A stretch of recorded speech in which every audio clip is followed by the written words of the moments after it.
as I walked in here, somebody came up to me and said, "How many wickets England still got remaining?" And I had to say, It's great how these things stick, though, isn't it? well, I never thought a catchphrase, a number. ridiculous. It was. And there was no sort of. I wasn't sort of trying to work the oracle as far as the catchphrase. Just a way of saying it. It was one of those nights when the first couple came out and I said 7, and then the next one came out, 7, and then I got a bit fed up with it. 7. It made Bruno laugh. So after that, yeah. He's sitting beside you. See, Michael has come in just in case you're going to be rude to him.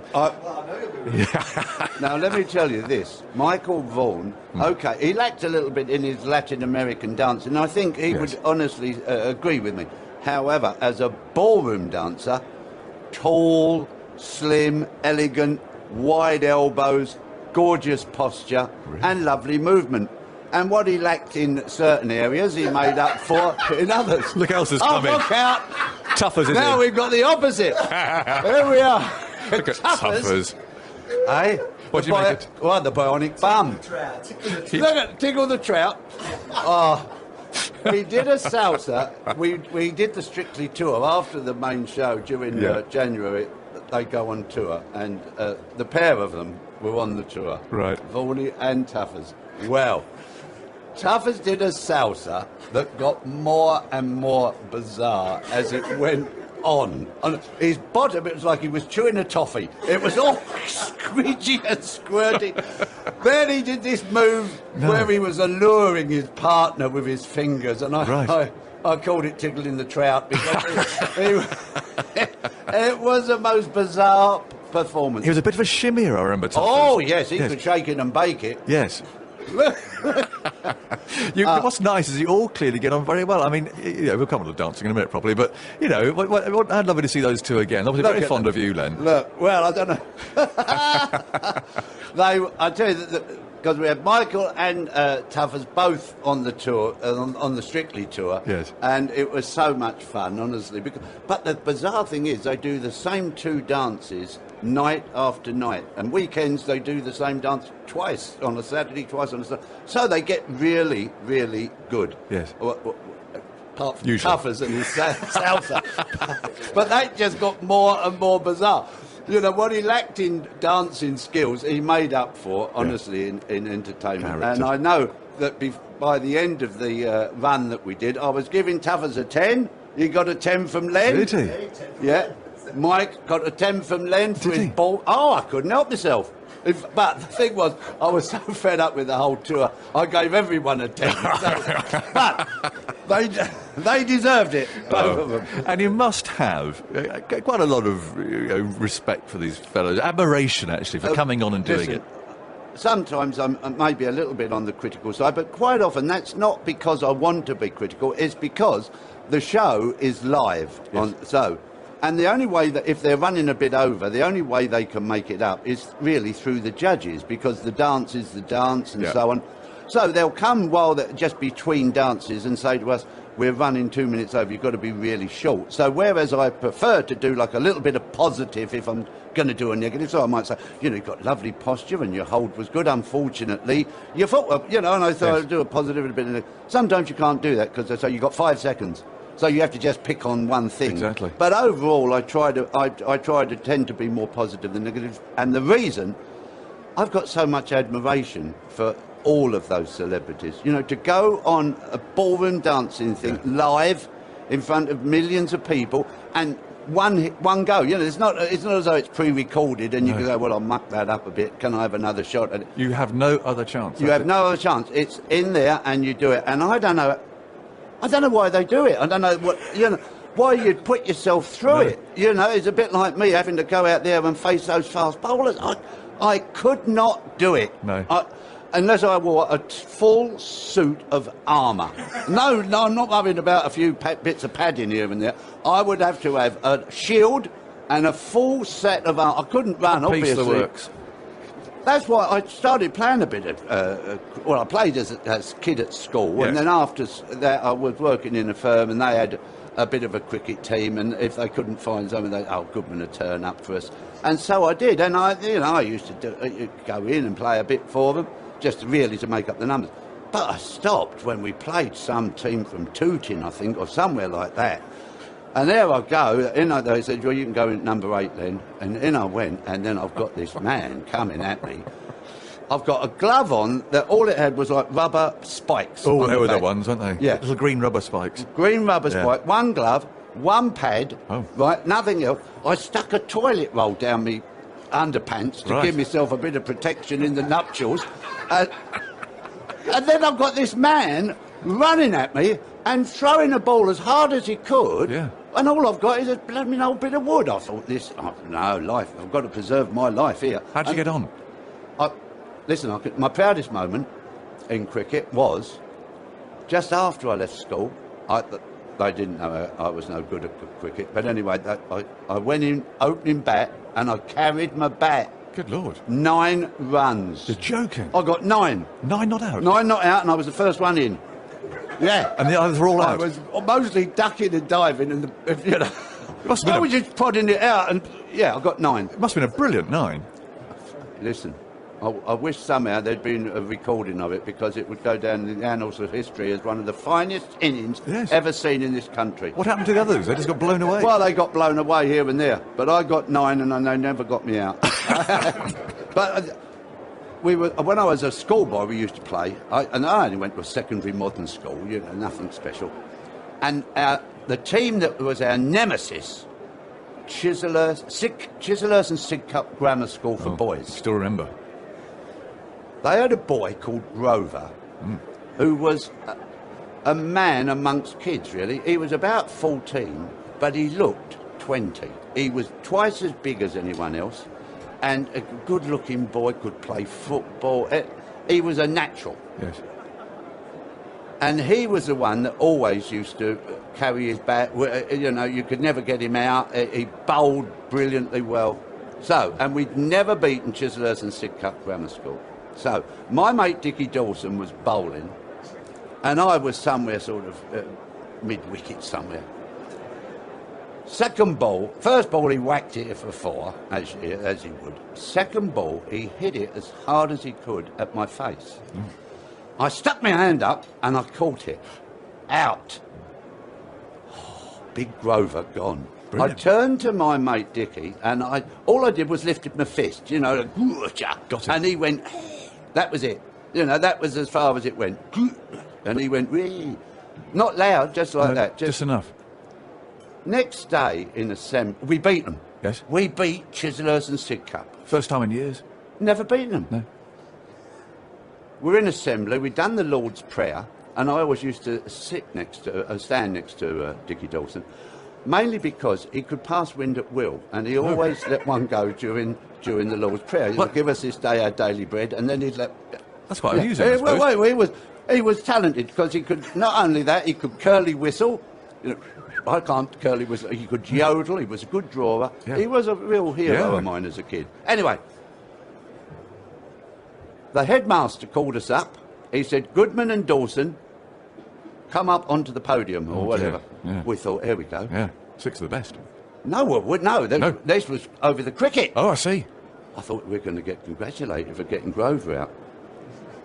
He said this. He said, the sportsmaster has told me about your disgusting behaviour at yesterday's cricket match, where you turned to one another in glee to congratulate each other on getting some young chap out. You would take no further part in the cricket for this season. No, you were dropped. We were dropped, pair of us. And we did virtually nothing. Compared with what they do now, And nothing to do with the Lord's Prayer or anything? No, I could understand it if you got old Dickie Dawson, but no. So anyway, that was my earliest memory of playing in cricket. But my dad used to take harsh, me up. though, isn't it? It was harsh. Yes. Last time I came, no, not the last time I came to Lord's, a few years ago I came. And I've got my mate here with me, Mike, and we came with a dear old friend, Les Bailey. And we're sitting, and Les Bailey, unfortunately passed away now, much older than us, said, I'm the only person in this ground that has done something that no one else has done. He said, I've been in the long room naked. And we asked him, what, well, it was just before the war. Oh, I think I know what you're going to say here. They Medicals. used to do the medicals. They did. He took his medical there. And he said I was totally naked. Going through the long room. Going through the long room, he said. Yes. I think Tuffers may have done it. Well, Tuffers, possibly not when he was supposed to do it. Yeah. But it's been a badge of honour. Wasn't it? Well, things like that I think are wonderful. Yeah. So, your next challenge has just arrived sitting next to you, Len. No, sitting down. oh, What do you reckon you could do with that? No, listen. This is Henry Blofeld. Henry, you know, I pride myself on being quite a good dance teacher, actually, but miracles are out of my scope. I saw you. I tell you where I saw you. I saw you at Dartford at the Orchard doing your one-man chit-chat, and it was very, very interesting. And just to cheer you up, as I left, I bought a bottle of wine that was on sale. The Blowers. Oh. Yeah. You're looking very well, too. Yeah, you are. You survived. No, I survived it, yeah. I could just see Henry in those shoes shimmying around doing something. What could he do with it? Nothing at all. Well, no, I think he could move a bit, couldn't he? Listen, the thing is, anyone can dance. I was going to ask you that. Well, if you I don't think we can. I can't dance. It's a bit like everyone can sing. You know, now some people have got to... No, everyone can sing. Make a noise. Exactly. If you can walk forwards, backwards and sideways, you can dance. Now, if you've got a bit of talent, you can dance better than others, but you can actually shuffle yourself around the floor. And so it is. And when Anne Whittaker and John Sargent and Russell Grant, these people that have been on Strictly Come Dancing, they can all dance to a degree. You know. Why are we self-conscious? Because I'm terribly self-conscious about Well, look, you know. No, I think it's a natural thing to be, isn't it? Self-conscious. I'm self-conscious. You know, I saw a chap walking through who must have come here, you know, either on the tube or that. Some people have got front. Yes. And this guy, he had the blazer, the egg and bacon blazer, the tie, the hat. You need front. You've got to have to carry that and off. you to walk, you know, get on the train in blimmin' wherever, Chatham, and come up and dressed get on. Like that. You know, that sort of front I haven't got. No. But, you know, if you said to me, Len, I want you to sing Oh, What a Beautiful Morning, now I've got a terrible voice. I do it because... We'll recognise it, I suppose. Well, you sort of recognise it, but people will say, well, he ain't got much of a voice, and that's the end of it. Yes. You know, and it's not a big deal. And I think it's a bit the same with dancing. Right, tall piece. See, Glenn McGrath was sitting here a moment ago, and he's both the same. He's taller than I am, even. Yeah. I'm 6'4". He's about 6, I should think, 6'6", probably. And that's a bit of a problem for us Well, tall ones. You feel that you can stand out. Well, not only do you stand out, you've got a lot of body to sort of control, if you like. You know, shorter people, they can sort of move a little bit better, and you don't notice. You're wriggling. It's like Tuffers there, you know. Tough. That was you just for a moment there. You just I'd give it a little bit of shimmy there. Yeah. No, I think that tall people do have more of a challenge. You know, it was like poor Michael Vaughan doing the jive. Yeah. It was ugly. It was ugly. Yeah. It still haunts me, really, when I lay in bed. Sometimes I lay in bed, you know, and bizarre thoughts come into your head, and sometimes it's Michael Vaughan. And I think of that jive. You should have moved on. I think of the jive, and I think, no, thank you. Yeah. I don't know. Well, no, were you quite harsh at the time? Well, honest. No, I wasn't as harsh as Bruno and Craig and that, you know. No. I like it if I go last, because I basically do the opposite to what they do. If they're horrible, I think of something nice, and if they're nice, I try and slip in something that I don't like. But no, I wasn't nasty, but I was a little bit nasty. Yeah, you know, the thing is, in frank, probably, yeah. So what's wonderful for me on Strictly Come Dancing is that there's Craig, who is a nasty piece of work. Yes. So I don't have to be nasty, really, because he's nasty enough for all of us. In America, when I do the old Dancing with the Stars, Bruno's on it, who's always lovely goody-goody, because he loves all the celebrities.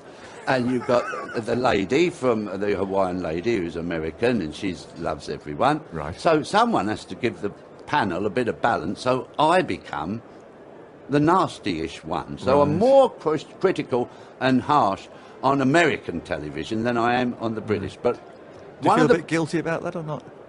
Well, no, because it's a balance, you know, and the thing is, the bottom line is, OK, it is a dancing competition, and when you get down to the real nitty-gritty, you want the best one to win. Well, I do. But the process of going through it is a television show as well, and you want a bit of entertainment and so on, and a bit of booing and this and that. What is bizarre in America, they do not understand cricket. Oh. Really? No. Have you introduced it to the show? No, I've chatted. I play a lot of golf when I'm out there because in the springtime it's wonderful because I stay out there for 11 weeks and I only work Monday and Tuesday. Good grief. So Wednesday through Sunday I have the time off, so I play golf. Well, handicap must be dropping like a stone. No, listen. The older you get, the better you used to be. Honest, and that's almost in everything, but especially for me in golf. No, I used to be quite good, but what I was going to say is I try to explain cricket to the Americans. So I start with the process. You know, we start at 11 o'clock and one team come out and they're bowling, blah, blah, blah. 2 hours later, then they have lunch. Yes. And they're sort of with me up until this point. And then I say, have about 40 minutes, 3/4 of an hour, then back out they come.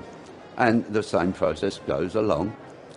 What gets them is when I say this, and then around 4, we stop for tea. Oh.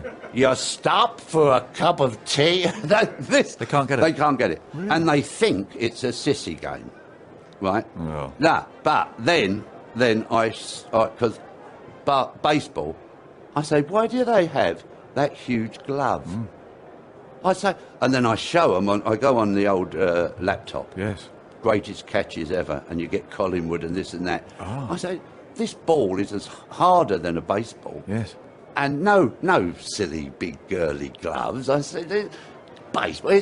Don't talk to me about sissies. Well done you for flying the flag. It's true. And when I show them that thing on the old laptop of the catches, and you see what they do with bare hands, I say, why do they?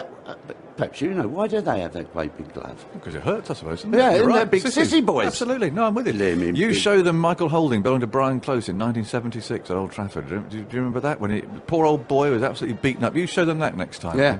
Google that. It's all on there, all on YouTube. Yeah. You show them that. Yeah. It's a fascinating background, yours, Len. I mean, my word, I was reading 1 or 2 articles and interviews and so on that you gave. Do you sort of pinch yourself in a way sometimes? Think, how has this happened? How has this turned out like this? I am, and sincerely, I thought this all my life. I'm the most lucky person. It's all a bit of luck, everything in life, really, you know. You turn left and you get run over, you turn right and you bump into your future wife. You know, it's just a bit of luck. And so it's been with me all my life, you know. There I am, I'm 19 or 20, like most boys of 19 or 20, you know, you go out trying to find girlfriends and things. And one of my mates said, I go up a dance school in Erith. I said, dance school? What sort of dance? He said, ballroom dance. I said, shut up. I said, ballroom blimmin' dancing? You're having a laugh. You've done nothing of that before? No. No. Anyway, I used to play a lot of soccer and I hurt my foot. So there I am, it's February and I've got I'm hobbling about. He said, come up this dance school. He said, exercise your foot a bit. And I said, I couldn't go. He said, Len, there's 4 boys and 30 girls. I said, I'm coming. So I had a winkle picker on my left foot and my dad's carpet slipper on my right foot. And I hobbled up there. And I liked it, you know. Now, I would have never, ever gone ballroom dancing had it not been for that one incident. And I enjoyed it and I liked it. And I found I had a bit of a sort of a talent for it. And I fancied the girl who served the tea. Right. Whose dad owned the dance school. Very good. So I used to try and get her to come out and have a dance with me. She'd danced since she was a little kid. So eventually she used to come out and have a little dance with me. And her father said, I think you two look really good together as a couple. I'd be more than interested in giving you some private tuition. He said, there'll be no charge because it's with my daughter and see how you get on. And so it was, and so it started, and that's how it all... So I did that, and then gradually became a professional, and then the dance school they had was pulled down, and I opened my own dance school, and did that, and I just taught people to dance, just social dancing and a bit of this and that for 40 odd years. Then I was 60 years old, and I was gradually easing my way out of the dance school because I'd lost patience, you see. Whereas I used to just be so patient with people. No, your left foot. Go back on your left. Eventually, 40 years later, I'm going, yes, your left. I'm screaming. I thought, I've got to get out of this. I'm going to lose all my customers if I'm not careful. So my wife and my son took over, and I was gradually easing my way out. Then one of my mates in the dance business said, have you been and had an interview for this new dance show? I said, no, what dance show? He said, it's they're going to do a ballroom dance show with professionals and celebrities. I said, no, I haven't, and no one's asked me. And then another mate would phone up and ask me, so I got so fed up I lied. I said, yeah, I've been for an interview, but I don't want to do that, it won't catch on. So anyway, eventually, about a month before the actual show started, I got the call. Right. Up I went, and I had a chit-chat with this producer woman, and was in a little room, and she had a television and videos, and she said, just critique this cha-cha-cha that you won. I said, this, that and the other. Have a look at this waltz, what do you think? And I chit-chatted about that. Blow me tight. 2 days later, they said, we want you to do it. And the show, that we did a pilot the week before, just a run through with Bruce and everyone, and that was my 60th birthday. Amazing, isn't it? So that was the only reason I know it started in 2004, because I know I was born in 44 and it was 60 years old. So I was 60 years old and that showed up. And then they decided to do it in America, and a year later, the American phoned me up. We'd like you, I do it in American accent. Len, we really like you over here. We'd like you to join the judging panel over in Los Angeles. Very good. So over I went. And I was convinced when it started that it wouldn't work. I thought, this can't work. No. I thought, we got ballroom dancing, which no one's interested in. Such a simple concept, though, isn't it? Well, stripping a celebrity down to bare. And that, I think, is one of the charms about the show, and one of the things people appreciate is that these celebrities, most of them, have got no dancing ability, really, or very little. And how good they become through absolute hard work, hours and hours. And the mystery is, why is it that we've had 10 series of Strictly Come Dancing. 2 of the winners were cricketers. Well, why should that be? Balance? Poise? Well, now, I think that a little bit. I think, well, what do you got to have to be a good ballroom dancer and Latin dance? You've got to have rhythm, you've got to have timing, you've got to have good posture, you've got to have great technique. All those things makes you think, well, cricketers would be no good. But also, that being kind. I mean, Darren Gough doesn't strike you when you see him as being someone who's light on his feet. Gough, he shouldn't have won it. Colin Jackson should have won it that year, but he did a bizarre final dance. But Goughy was good. Yes. Lovely ballroom, he's ballroom. Confident again. Yeah, lovely. But the one really was good was Ram Prakash. Yes. He was terrific. 2 of my best dances I ever saw was Ram Prakash doing a salsa and doing an Argentine tango. He was the real deal as far as I'm concerned. Yeah. But why is it they've had lots of boxers on, either in Britain or in America? Hopeless. Yes, is that strange? Tennis players, they've had 3 or 4. Hopeless. Yeah. Cricketers, by and large, all of them at least competent, if not brilliant, Yeah, that is really odd, isn't it? It's just, I don't know why it should be, and why, one's, I don't know. And the same in America, they've had 3 American footballers in it. 3. Right, great, big, beefy linebackers or whatever they're called, Yeah. 3 have won it. Why? Yeah. Rugby players were great. Austin Healey was good. Matt Dawson. Yeah. Yeah. So they've produced good dancing. It's just funny how some sports transfer onto the dance floor well, and some don't. How much of the accent and sort of the East End part of you is all part of the deal as well? Listen, do you think? I mean, let me tell you something, and I think this is a terrific. When I first got asked to do Strictly Come Dancing, I was like you would be. I'd never done any television or anything. I was a bit nervous, and I was frightened I would come over wooden and, And I said to the producer, a lovely lady, Izzy Pick, and I said, and this is the night of the show, you know what I mean? So I said, I'm really nervous, Izzy. I said, I just don't want to come over wooden or, She said, Len, there's only 2 things. Be yourself and be honest. And I think that's true for most of us in most things that we ever do. Yes. And that's what I've always tried to do. Be myself and be honest. Yeah. And if you do that, I don't think you can go wrong, really. No. And the sort of childhood that you had, I mean, this was sort of barra boy business. I know it's kind of Well, sort of cliched, but I mean, to start life like that. Well, my granddad had a fruit and veg stall in Bethnal Green. Right. And then, when I was about 5, I suppose, he got a shop. So, got in Bethnal Green Road, little shop. So lovely. But he kept the stall. So he had the stall outside, which sold salad, and inside you got your cabbages and Brussels and stuff. And when I was 11, all through my summer holidays or weekends, that was my job. I was the boy on the salad stall. Yeah, and I think that helped me. Where did it all come from? Because in those days you had to go and we lived just up the road from Spitalfields Market, which was about go up there.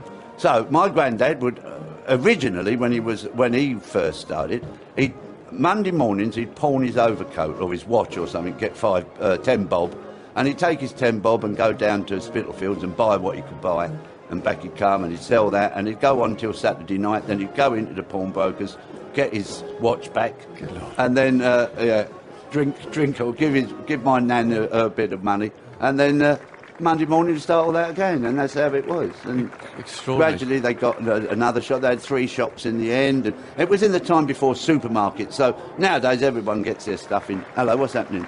You all right? The band's going off. Oh. They play nice, didn't they? Didn't they play well? But does that make you appreciate life even more when you just I think so. That? Yeah. I think doing that helped me to become what you do as a kid and growing up makes you. Who was it who said, "Give me the kid till they're 7 and I'll give you the adult"? And I think that's true. And I think the way I was brought up as a kid has helped me to become who I've become. And watching cricket, was that involved with that? Did Always. Dad take you down? Always. My dad, we used to always go. My dad came from Walthamstow, so he was an Essex supporter, right? And because we lived in Kent, I always, as much as I followed my dad, I also had and they used to play, Kent and Essex used to play in Dartford, Hesketh Park. Cool, I've played there a few times. Have you? Yeah, it's got a slightly different name to us who played on it, but we'll stick with Hesketh. Yeah. Yeah, it was only a small sort of community. Yeah. But we always used to go there, and then if I was lucky, my dad would take me off to the Oval, because that wasn't too far to go to, and, I used to sit there and watch all my heroes. My dad loved, he was an Arsenal supporter, and he loved, there was a good footballer, centre-half, Leslie Compton. Oh, yes, of course, brother of. Brother of? Dennis. Dennis. And of course I loved Dennis Compton. Yes. I couldn't wait to get my hands on a jar of Brill cream and stick it in and slick my hair back. Yeah, so we used to go and watch Compton and May. Was Compton he was that real sort of strong image as a kid then, was he? I mean, he really was this man. See, and this is the sadness. He was like David Beckham or something. Yeah, well, you say Beckham, I think he is now. And this is what I find sad about now. The trouble is, once you get to a certain age, once you're getting pushing on to 70, everything was better before, and nothing much is any good now, and the future you can't even think about.